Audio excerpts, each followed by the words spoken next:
There's something that feels different and feels not weird. Usually that painful at first, but like my vision sometimes gets a little blurry of my right visual field. For the pain itself, it's a weird sensation. I feel like it usually starts in the back of my head.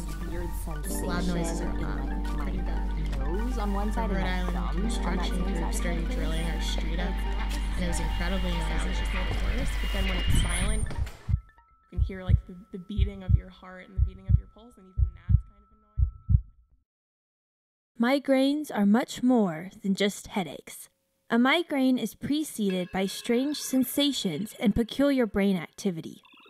The extreme pain that ensues is a result of activation of receptors in blood vessels outside the brain, feeding into an overly sensitive pain pathway within the brain. Let's look at these aspects in greater detail. It is generally accepted that changes in the blood flow to vessels surrounding the brain are associated with migraine pain.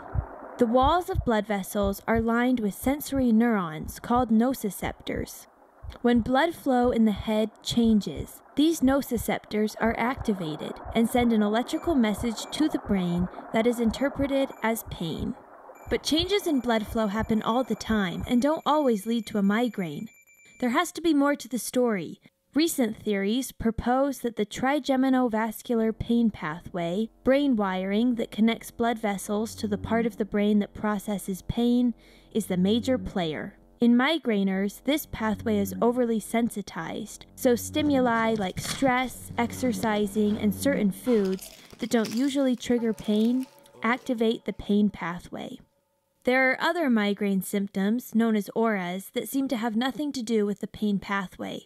Often, migraineurs report one part of their vision becoming blurry, the blurriness slowly spreading to more distant parts of their visual field.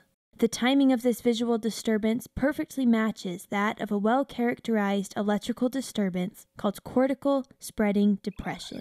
This abnormal wave of electrical activity marches across the brain at around 5 millimeters per minute. When it invades the occipital lobe, it affects vision. If it marches over the parietal lobe, it affects sense of touch and elicits a tingling sensation. Beyond pain and aura, migraine symptoms are numerous and vary among sufferers. It is difficult for scientists to pin down a unifying explanation. Strings of commonality have allowed us to piece together what we do know, that nociceptors in blood vessels outside the brain are part of the story, and sensitization of pain pathways may be the condition that predisposes people to migraines. However, scientists are still searching for answers as to why some people are racked with migraines daily while others may never experience one.